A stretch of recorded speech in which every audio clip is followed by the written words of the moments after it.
Okay, hey everyone. Yeah, welcome to Zero2One Summer Incubator Workshop number 3. Today is about MVP and prototyping for your startup. And we've invited a very special guest and one of our mentors, Alex Gorsuch, to come talk to us about his experience. And yeah, thinking about this workshop, I was like, Alex would be like the perfect guy to like give something like this. Alex, thank you so much for coming in today and giving us your time. A little about Alex. To start us off, he's one of the co-founders and the current CTO of Ascent Integrated Technologies. He's actually working directly with Paul on this, which is really cool. And Alex in the past has worked on tons of hardware projects. I think over 100 hardware products that he's built, which is kind of insane. He also works at the university. He teaches TE 498, which is hacking for defense, basically helping students work on actual business ideas with the Department of Defense. He's also an entrepreneur in residence at the UIUC Research Park. And so he has tons of experience in like hardware and prototyping, building products. Alex, without further ado, take it away. All right, awesome. Well, thank you very much, Peter. And second, that was a fantastic intro. I think I'm gonna like record that for myself, and I'll just use that instead of me rambling on about my background. So that was very awesome. All right, cool. So like Peter said, I've worked on plenty of hardware projects. I do have a relatively short presentation to go through. I'm really aiming for around 20 minutes, where I want to spend most of my time is Q&A with y'all. Because you can come hear some crazy looking guy talk, but I think what's going to be more impactful is some direct questions about your ventures. So like I said, I'm going to launch into this. I'm going to try and keep it pretty short. I will have the chat open, so if you have a question, like please don't hesitate. And if I'm obviously not reading the chat, which is entirely possible, please just like come off mic and just say your question. So I want this to be interactive and want y'all to get the most out of it.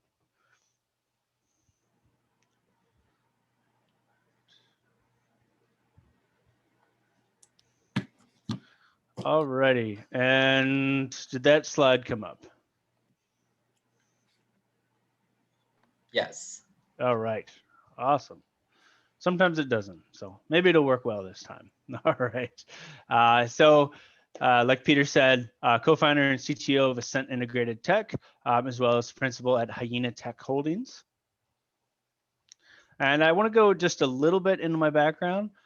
Peter did a really great job of kind of talking about who I am, but I wanted to kind of also share my journey with y'all because I think it's really impactful towards how I talk about hardware. Like Peter said, I've built over 100 products, worked with over 1,000 teams. I really concentrate on what's called low swap C, so low size, weight, power, and cost, like tactical autonomous systems, sensor tech, human performance tech, diagnostics, really predominantly in the national security and defense space. Also some ag, some biomedical, but the national security market is really where I do most of my work. So my first startup was called Axon Research Group. Goofy name, slightly goofier product. And we were building essentially what was a portable lab in a box for the Department of Defense. I spent probably more years than most of you have been in school, and probably more money than most of you who will spend on school, building a 35-pound ruggedized solution. It was a solar powered lab in a box. You could swap in and out stuff, take it anywhere, test anything. It was quite literally bulletproof up to a certain caliber. It was pretty darn cool. Uh, and it had integrated power, wireless comms. It could run genetic amplification, microscopy, polymerase chain reaction, blah, blah, blah, blah, blah. What I just did is exactly the problem when most people try and build hardware because they want to build a full-fledged product. All that stuff I just did, rambling off feature after feature, my customers didn't care. And I'm willing to bet after like the second or third thing, most of you were just feigning politeness by looking interested. Like I said, that's the problem with most engineering projects. I thought it was really badass but no one but me really cared about it. So I should have spent that time as an engineer understanding the stakeholder and building the lean tool they really wanted. They didn't want a 35-pound Pelican case they could take, into the war zone and use as a lab. They wanted tiny little test modules that they could take with them strapped onto their pack and do chemical, biologic, radiologic, and nuclear testing. And other customers wanted same genetic amplification, but mounted into mosquito traps, right? No one wanted the great big lab because that didn't solve the customer problem, but it solved the engineer's dilemma of how can I build as many cool sounding tech jargon buzzwords into as big as product as possible, right? That's classic engineering. Additionally, I ran a program at New Mexico State where I did my master's in IE. Essentially, this rich dude who owned half of El Paso gave us like $1 million and said, build anything for anyone. And we could build anything for anyone in the state of New Mexico or Texas or New Mexico. Can't talk today. New Mexico or Texas. And no cost at all for materials, for labor, anything. So that's why I got so much experience building things, because when you have no budget, or when you have unlimited budget for building, and when you have an unlimited number of clients who love free stuff, it's really easy to constantly have projects. Like Peter said, I also taught engineering and tech entrepreneurship courses here. I taught hacking for defense.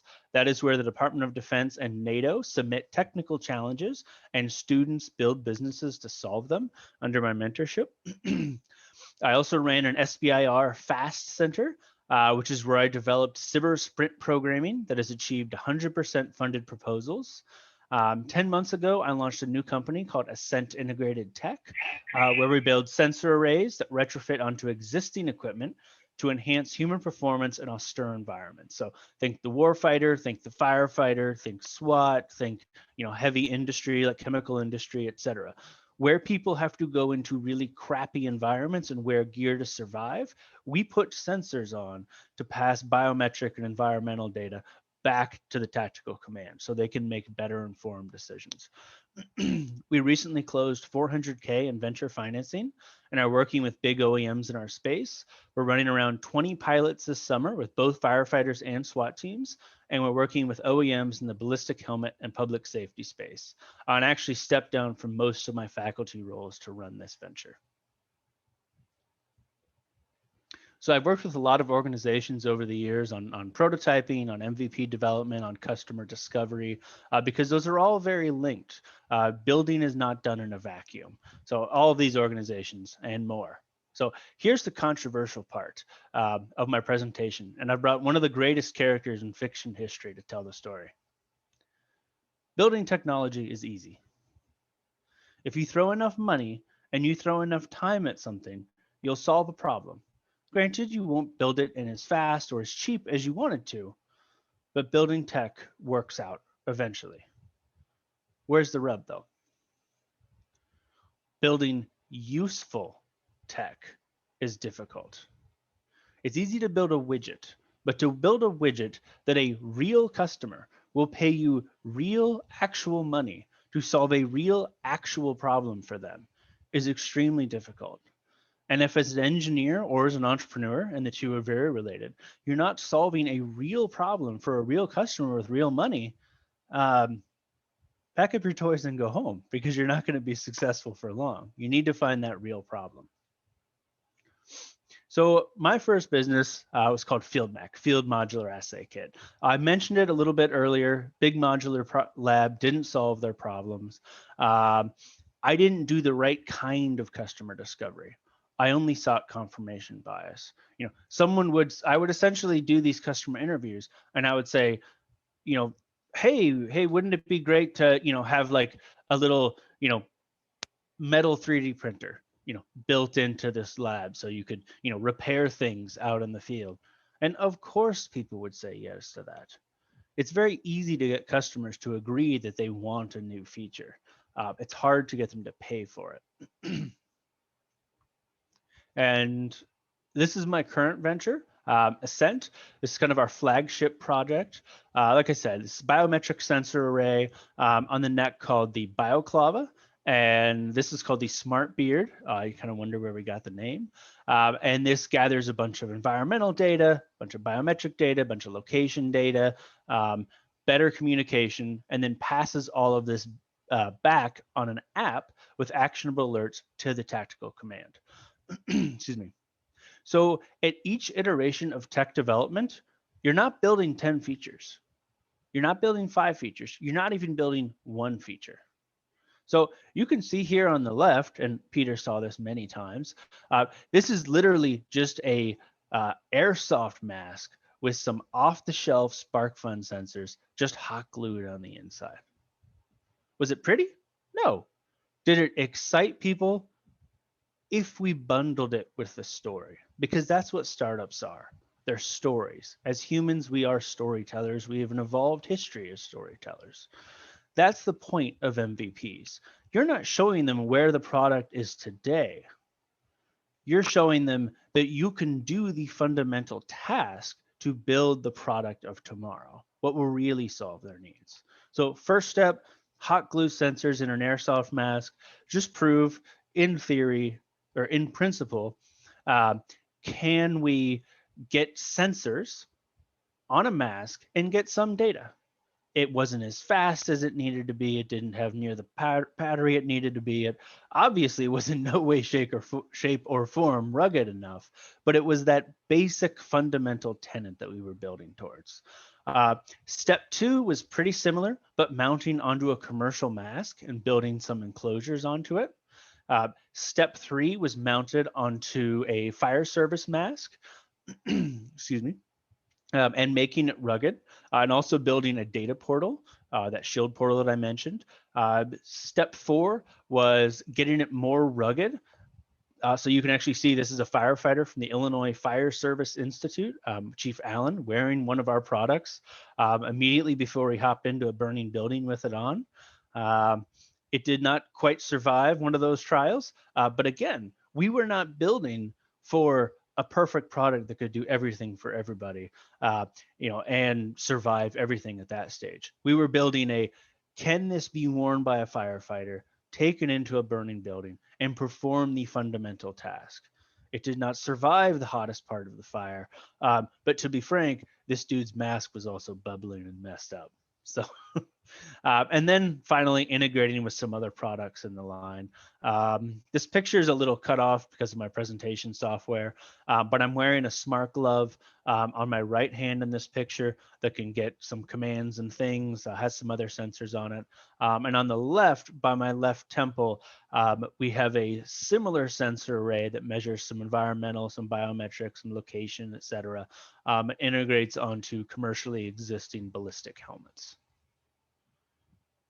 So as I said, always be thinking about what's not the 5 things you're doing at this stage of MVP development, but what's the one thing? What's the one thing you need to prove? Because if you try and prove 10 things, you're going to experience tech development failure. So what is that? Really 3 main spheres. Spending too much money or time. And like I said, you can solve any problem with enough money or with enough time. So you have to make sure you're solving a problem that your customer cares about. Not doing enough stakeholder discovery, not understanding the problem space, and not seeking true innovation. So this was me in my first startup, spending 5 years of my life and many hundreds of thousands of dollars, spending too much resources. Where's the root cause of this? It's because startups get trapped in feature analysis. I'm sure we've all seen these beautiful charts, right? We have so many more features, and look, everyone has red X's and we've got green check marks, and our product is so beautiful and it does everything. What's the problem here? You can come off mic or put it in chat, whatever.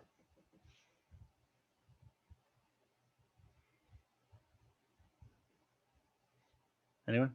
Bueller?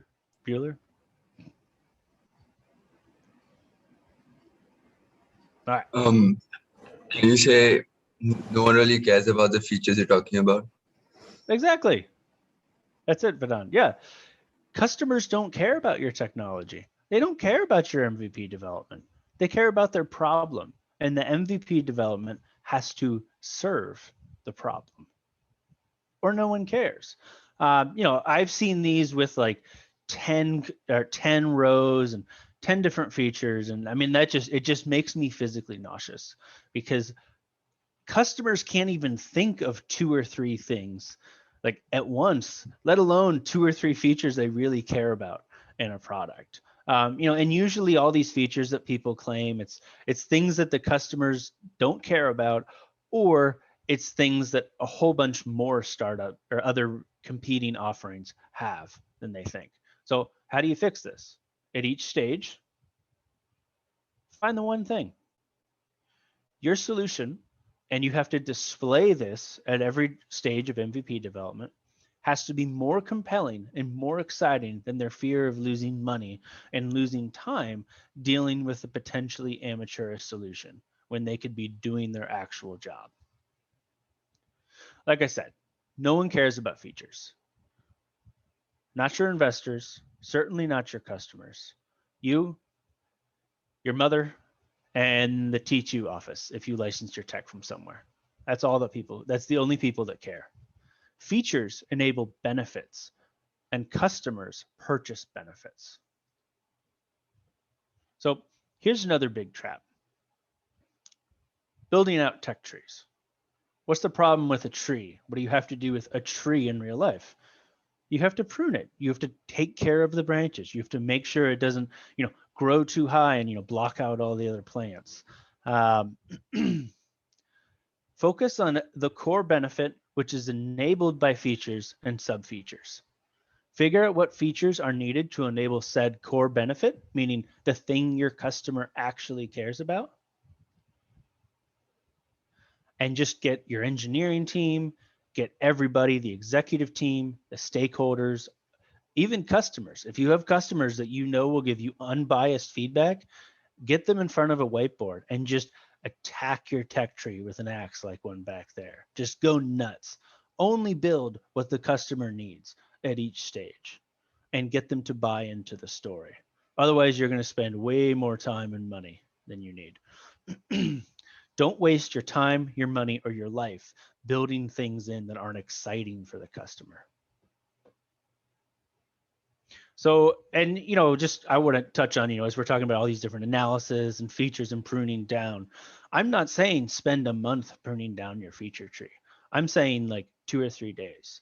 Another big problem that startups fall into is they get trapped in analysis paralysis. In a startup, doing something wrong is better than doing nothing. Now, there are major decisions, right? Taking investment, signing contracts, filing a patent, changing your corporate formation. Those are major decisions. Think carefully about those. But for a lot of things, especially when it comes to tech development, what you think you're working on and what you think is needed to be built is going to be totally different in even a month and a half. I know I see that with Ascent every day. 2.5 weeks ago, I thought we were building one iteration of our Smart Beard product with Princess Leia style, MC connectivity module on one side, sensor pack on the other.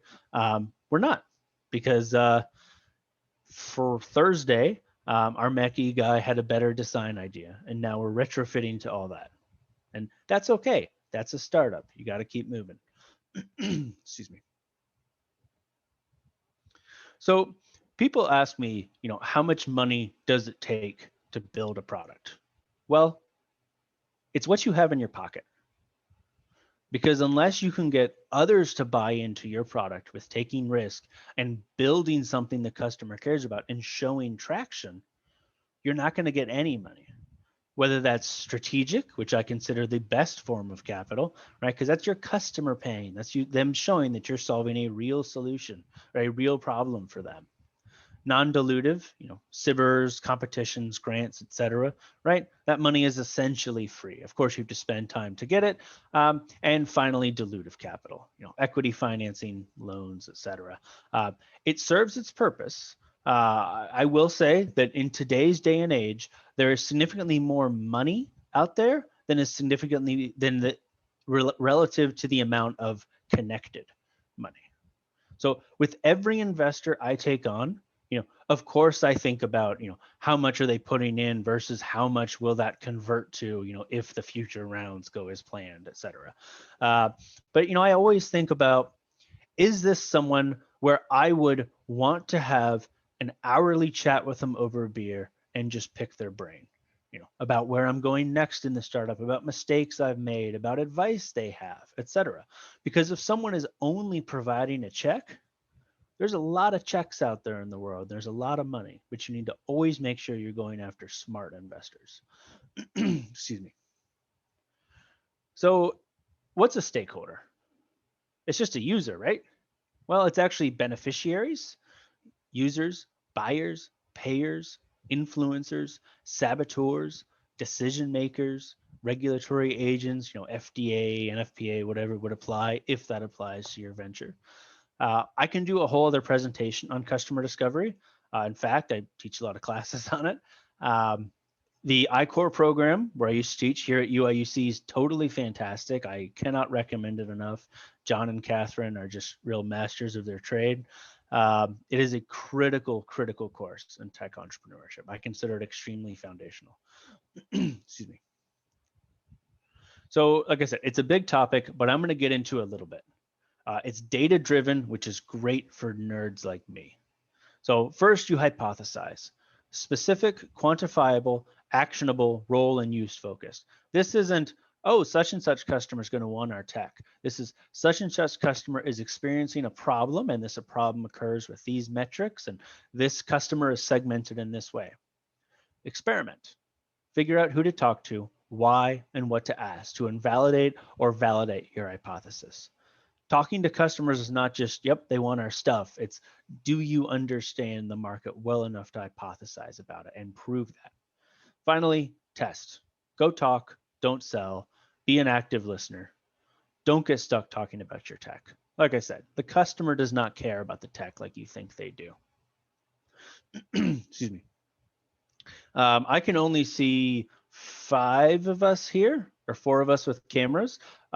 Everyone I see here is dudes, so I'm going to pick on us dudes for a while, right? You ever see literally any sitcom ever? What happens when the girlfriend or the spouse or whatever, complains about her day, right? Talking about people at work being jerks or whatever.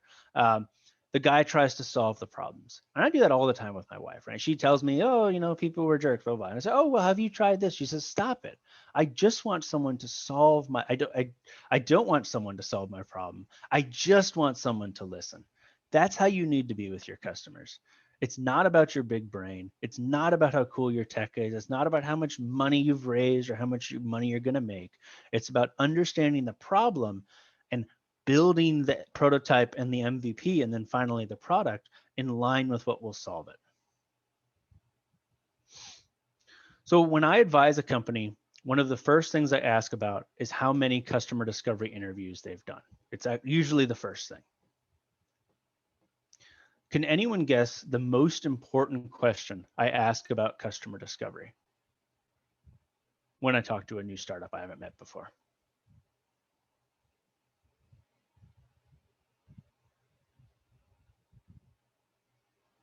All right. I ask, what was the worst thing? What kicked you in the teeth? What made you go, I don't know if this is a good idea, and have a beer until you figure out how to solve it? Because that's when you know you're doing good customer discovery. Because if you only hear positive things and think, oh my gosh, the customers all love my product, I'm going to be rich, then you're only seeking confirmation bias. All right. So, these numbers vary a lot by industry.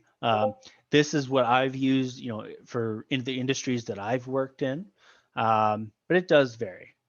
Key thing here, your stakeholders, meaning everyone, right? End users, buyers, decision makers, investors, trusted mentors, trusted advisors, your executive team, your engineering team, pretty much anyone who you can get in a room who's not going to try and steal things from you and provide an unbiased, honest, critical feedback should be in the room every time you talk about this. More involvement from your stakeholders means more chance of success. At every stage, an ideal customer, right, a real person that you know is involved in your problem, needs to be involved. Because if you don't have the customer involved as you pivot through your prototype, your MVP, your proof of concept, your product, etc., you're thinking like a unicorn. And I'll touch more on this in my closing slide. But you're not a unicorn. Unicorns are really cool, but statistically, they're basically fictional. You're a hyena hunting for meat on the great plains of capitalism. And you need to make sure that every step you take is customer driven. You need to protect the pack and grow the pack.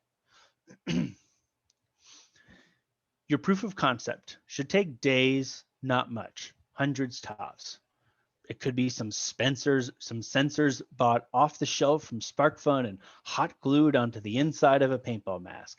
Doesn't matter. Just show that you can do the core function, because that's what's important. For example, if you're even making an app, don't start with an app. You could have a Facebook group, an Airtable form, a Google Forms, whatever it is. Show that people are actually interested in solving the problem and believe that it's a problem before you invest the time and the money in an app. Your prototype is where you can show stakeholders to generate early interest. It should take maybe a couple weeks, not more than thousands. At this stage, show the harder feature. For example, if you just finished gluing a bunch of sensors onto an airsoft mask, show that you can integrate it into a commercial product in a way that is fairly rugged and can stream to a data portal. Your minimum viable product is where you'll get the customer to exchange time to use, right? Maybe it's beta feedback, maybe it's money. Money's a lot more fun. Money's one of the most fun things in the world. It should take thousands to tens of thousands. Find that one core benefit that you can bring.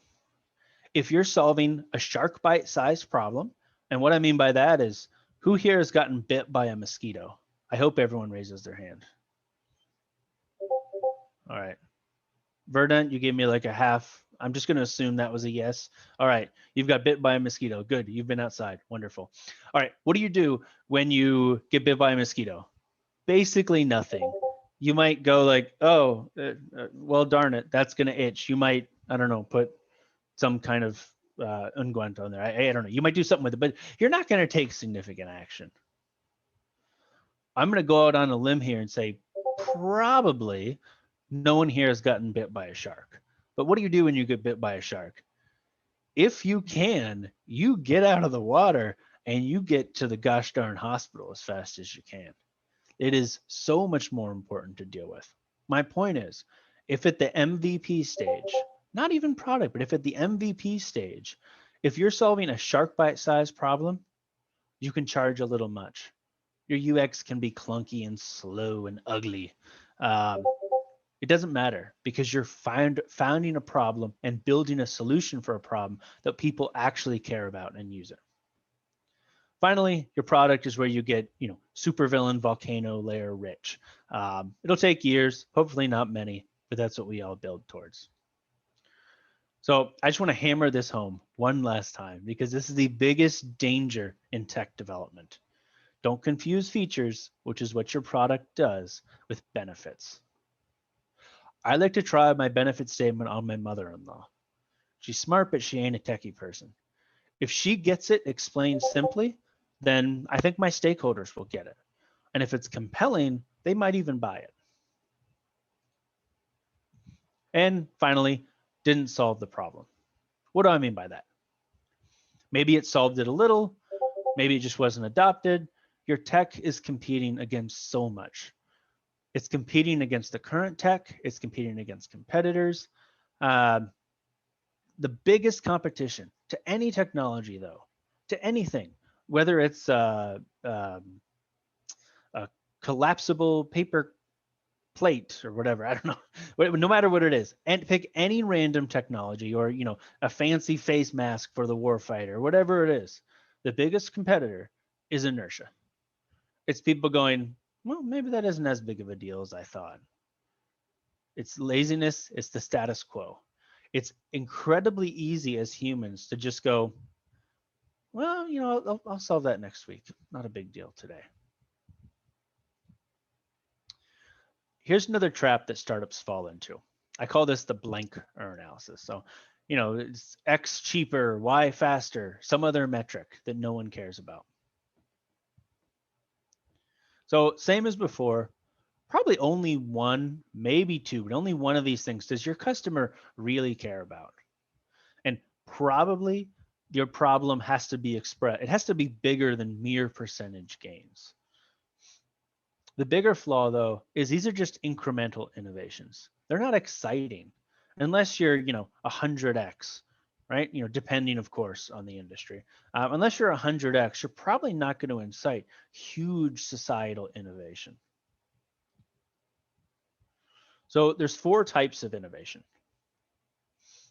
There's incremental, existing tech, existing market. Make something cheaper. Make something slightly faster, whatever. Disruptive, new tech, existing market. Serve the same folks, but build new tech. Architectural, existing tech, new market. Build a new market or eliminate an old one. So great example, Ames Space Center built this memory foam in like the late 70s, early 80s. It was built to be a super duper high performance cushion for fighter jets and space shuttles. Today, we know that as memory foam, which is found in everything from dog beds to pillows. Radical, new tech, new market. Broadly speaking, the more new quadrants you take, the bigger your risk, particularly on tech, right? Because you have to build the darn thing. But the bigger the reward. So 2 goals in any business and 2 goals for any customer. Remove a pain or create a gain. Broadly speaking, incremental innovations are generally more towards pain, while the other 3 innovation types generally fall into gains. But with gains, you can dominate an industry because you're allowing new capabilities. So, turn it around. What's tech success? It's being lean, spending as little amount of time and resources as possible at each stage through pruning feature trees and understanding that core benefit that you need to bring. And you only understand that from talking to the customer. Being stakeholder focused. Make sure you're solving a real problem that real customers with real money care about. And innovation.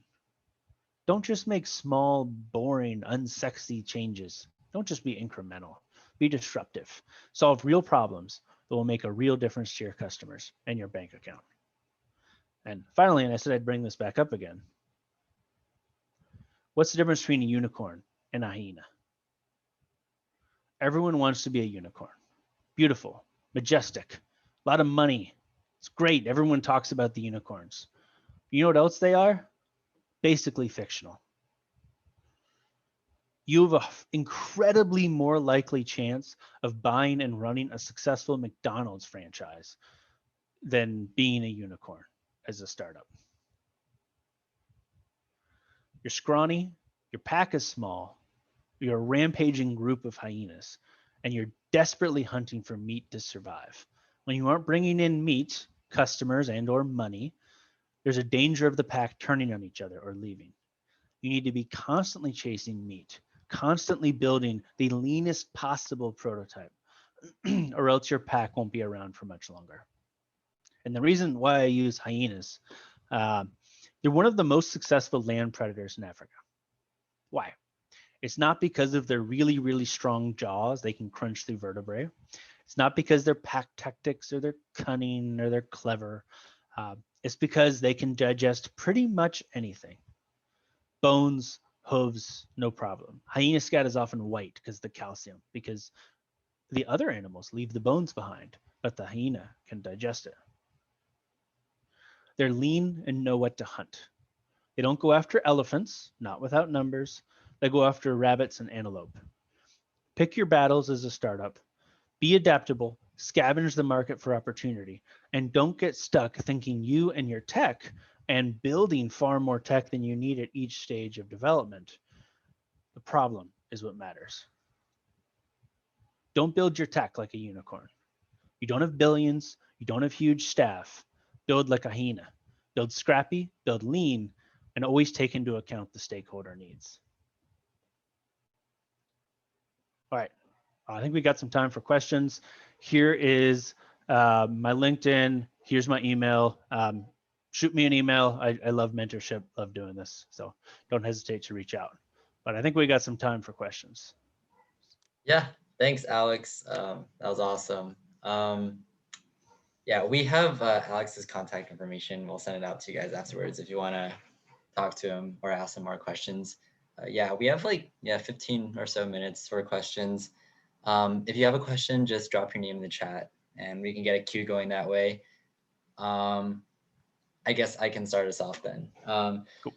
So you built all these products. So I was wondering when you hit like a technology barrier, for example, when you need to build a piece of tech that that's very complex, that you don't have the educational background for, that's very new and there's not much documentation. How do you approach a problem like that? Great question. So that fundamentally is one of the biggest reasons why having capital in a startup is important. Because I might not know how to build something, but I know how to find people who do and then hire them to build it and motivate them with maybe not a super competitive pay scale, right? Because it is a startup, can't match the big guys, but can motivate them with a flexible, enjoyable work environment where they can feel ownership and potentially get motivated from some equity from an options pool. But even that, I'm not just going to be able to go, oh, you know what? I figured out here's this problem. And let me just go to my magic money tree and get some capital and then go hire this person. Like I said, figure out or find evidence that in principle, the customer cares, right? Maybe it's a letter of support. Maybe it's an MOU. Maybe it's agreeing to pilot. Show in some very empirical way that the customer cares. And I'm saying this more to yourself. Like, yes, it's great to get the investor money or the CIBR grant or whatever, but more than that, prove to yourself that it's worth, hiring this, expensive expert who might even have to move across the country to work on the very, very hard problem that you're solving.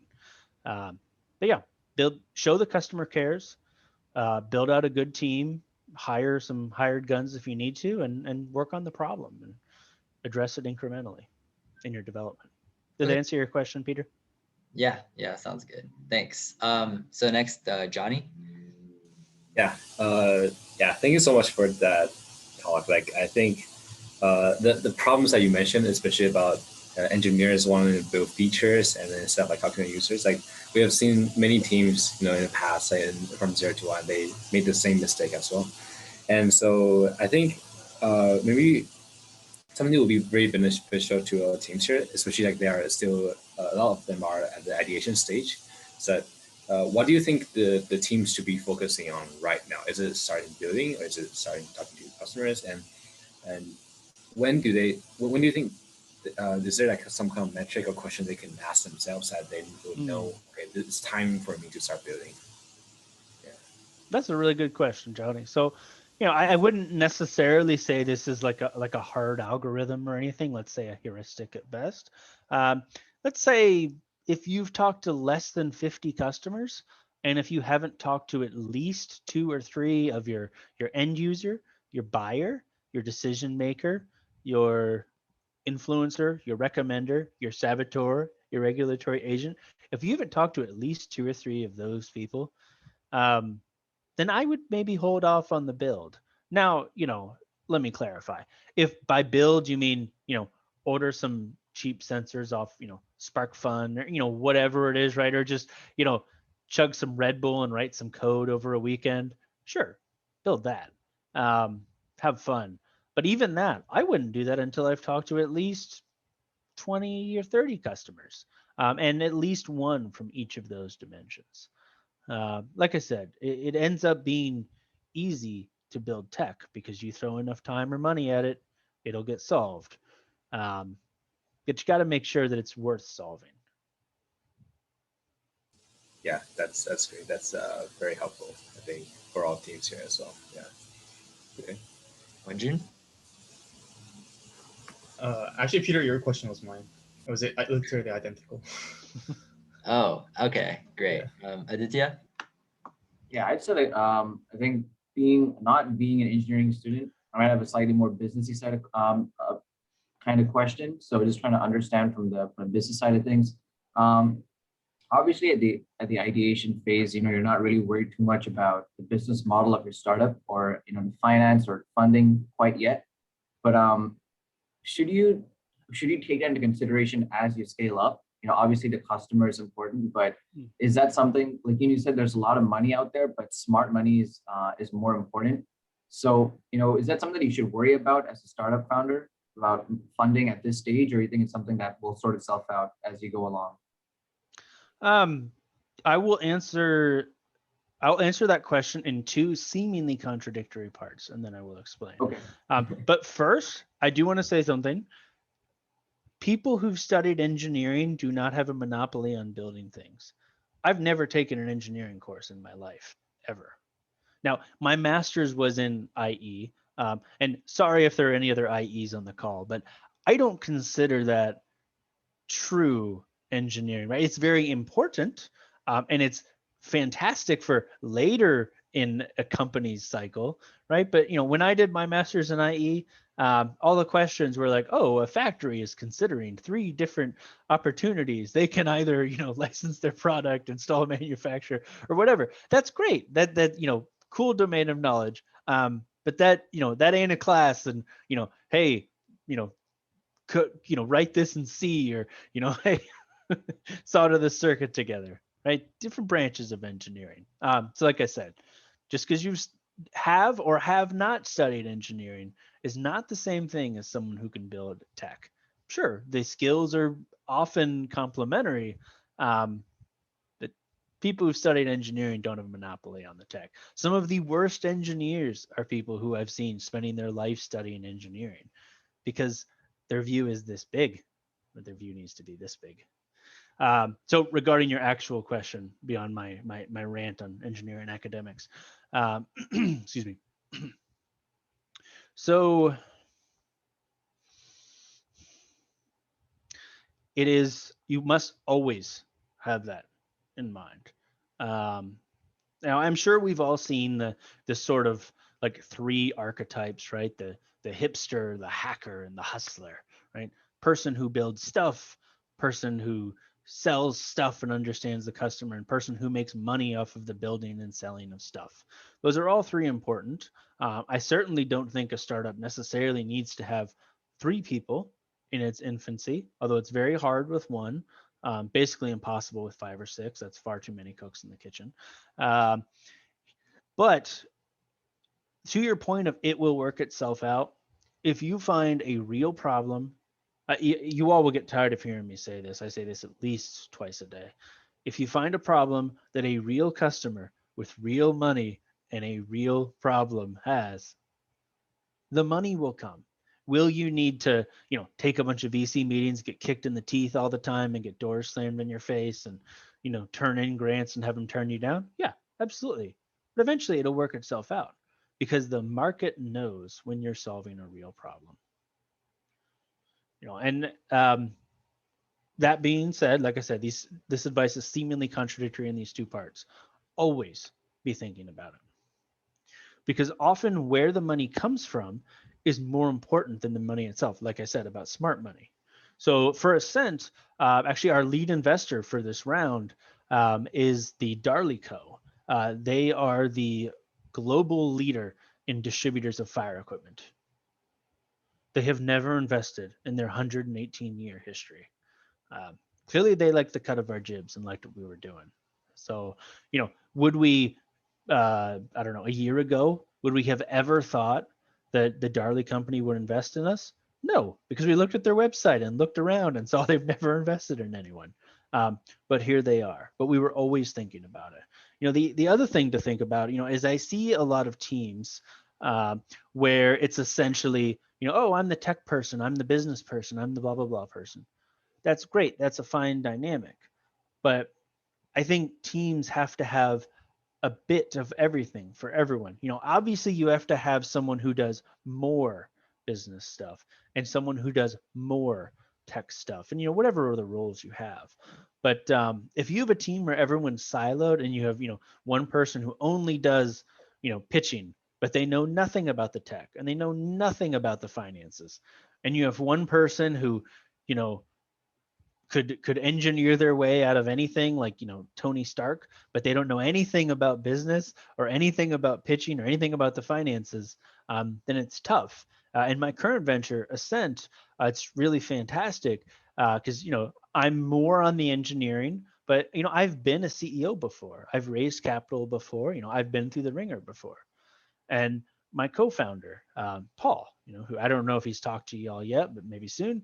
But yeah, he's been through the ringer before, with Optivolt with his prior venture. And, he also understands the hardware development process, so we have enough knowledge about each other's domains to help where needed.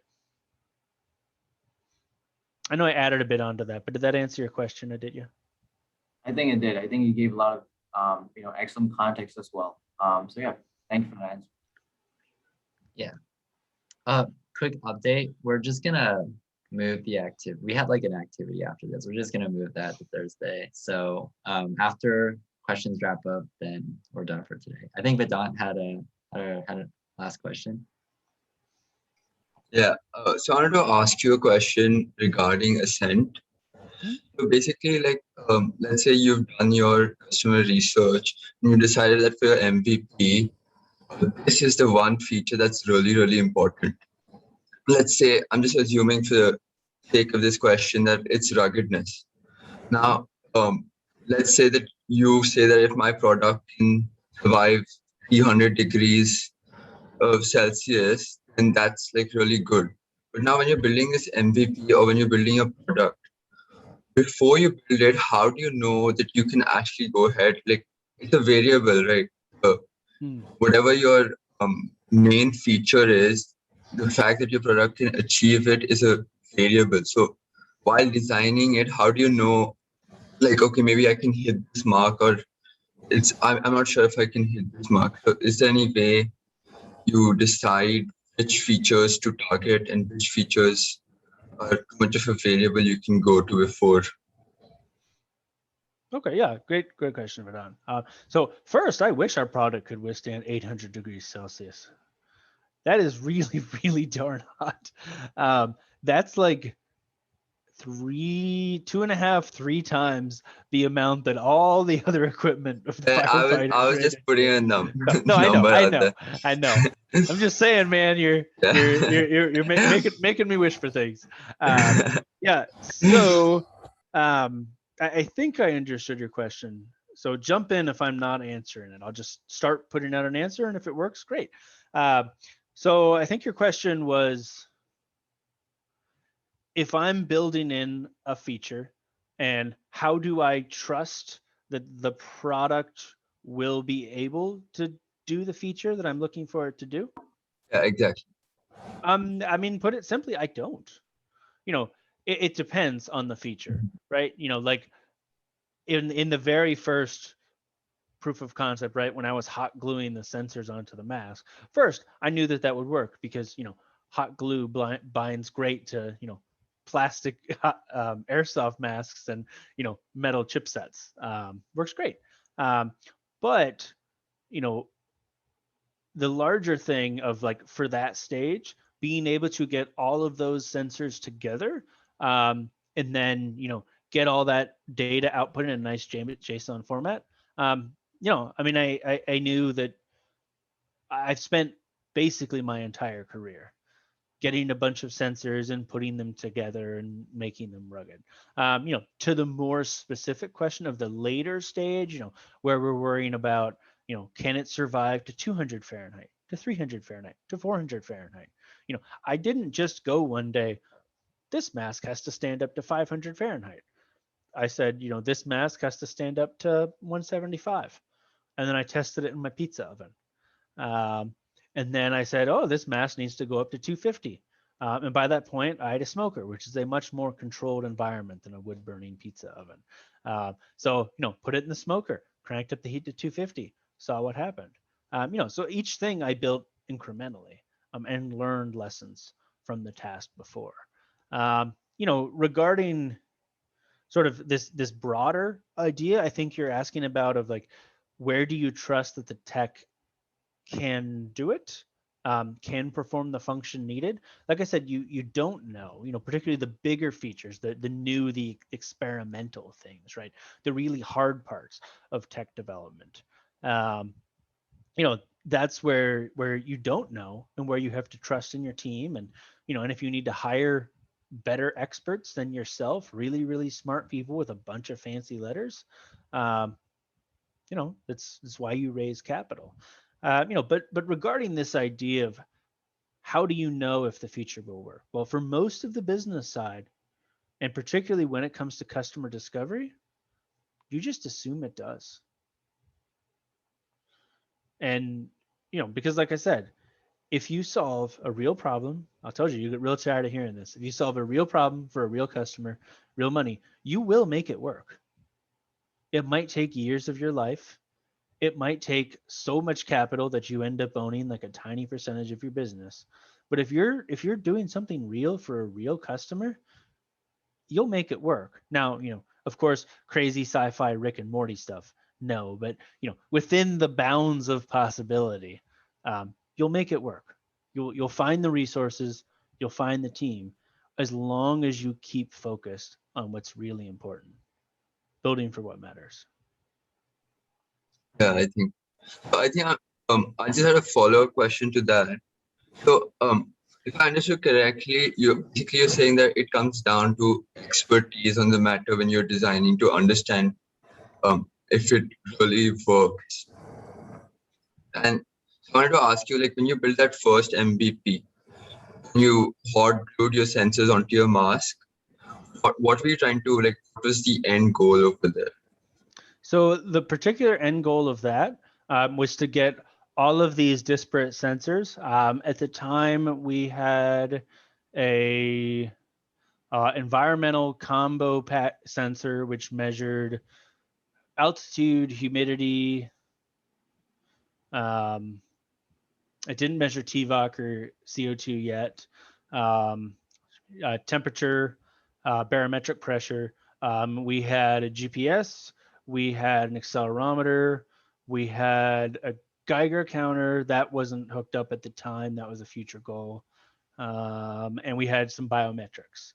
I feel like I'm missing a sensor, but anyway, the test was, can we have these sensors all daisy chained together and get data output that was logical, right? It was not displayed in a way where the customer wanted it. It was literally just, string upon string, in the Arduino serial monitor.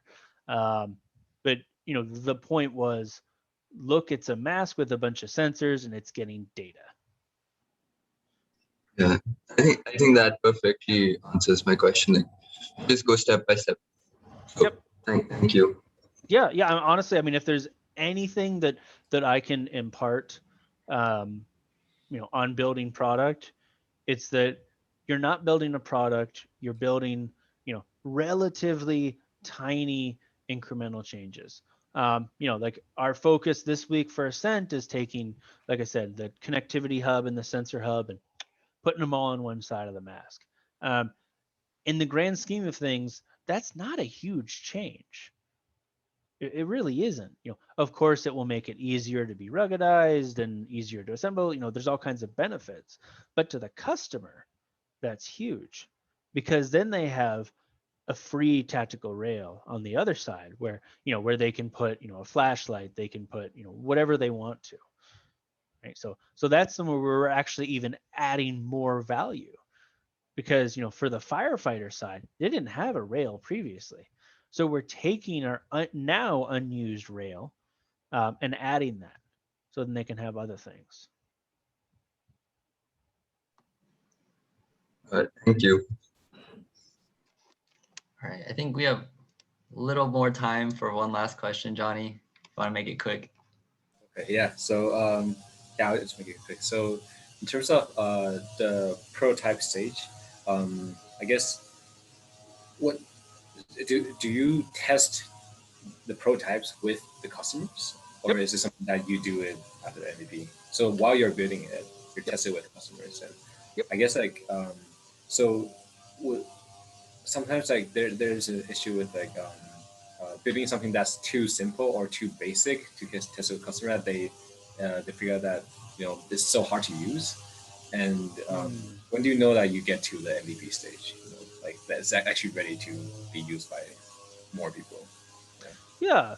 So first, I will address a little bit about the MVP, because when people think MVP, they use it, really in even the sense that I used it, right? You build a proof of concept, you build a prototype, you build an MVP, you build a product, so on and so forth. An MVP can be, some paper with Sharpies drawn on it, right? You can just draw something, and they can still get the concept. Like, our current demo, do we have a fancy app where you can click buttons and it'll collapse all these fields and show this data, and you can press the scan button, it'll connect to the Bluetooth and all that cool stuff, and can you press a button which will then light up a light on the mask for a red evacuate? Of course, yeah, we do have that. It works great. But do you know what we do for like 95% of our demos?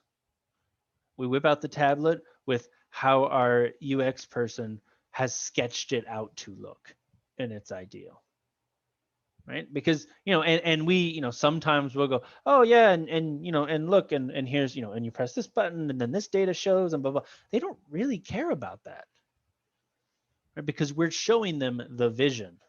And the vision is not a very, very clunky interface that's made on App Inventor, which is a fantastic free program, but it's literally made for children. Works great, but it's free and made for kids. So you can't do super complex interfaces. But we're showing them the broader picture, right? The broader interface, where the future is. So MVPs are how you tell a story of where you are now. But that's not really what the customer, the investor, the whatever cares about. They care about where you're going to be. Okay, yeah, that's great. Thank you so much for that answer. Mhm. Yeah, happy to. And sorry, one last thing, Peter. Sorry, I know you're Yeah, about no to- problem. Sorry, if y'all have to get anywhere, you can go. You don't need to listen to me keep ranting. One quick thing on stories and pitches. And I just feel like this is kind of related to what you were just asking, Johnny. So a lot of the problem when people pitch, when people demo, when people do literally anything in a startup where they're showing something to someone not in the startup, right? Because in your startup, you're bought in. Either people are motivated by equity, or they're motivated by money, or you're just a really great person and they like being around you, but they're motivated. So how do you tell people outside of the startup what it is, how to get them excited? Like I said, focus on the future. What you have now, what you've built today, is the scaffold upon which you build your future. But more importantly, when you're thinking about stories, because that's all pitches are, that's all demos are, they're stories. Like I said earlier, humans are an evolved storytelling species. My bachelor's here at the U of I was in psych. You'd think it has nothing to do with tech entrepreneurship, but it has everything to do with tech entrepreneurship. Humans are storytellers. Tech entrepreneurship is another story. We're still sitting around campfires and telling each other stories. What's the difference between a good story and a great story? Think of the Sistine Chapel. What is on the Sistine Chapel?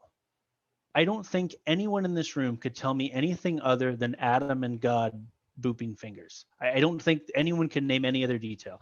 I'd be incredibly impressed if you could. Now think about a cave painting. Man hunts mammoth. Man kills mammoth. Man feeds tribe with mammoth. That's simple and that's iconic. That's the story that startups need to tell. This big. The story that startups try to tell, whether it's in their tech development, their pitch, their demos, are this big, but they need to be this big.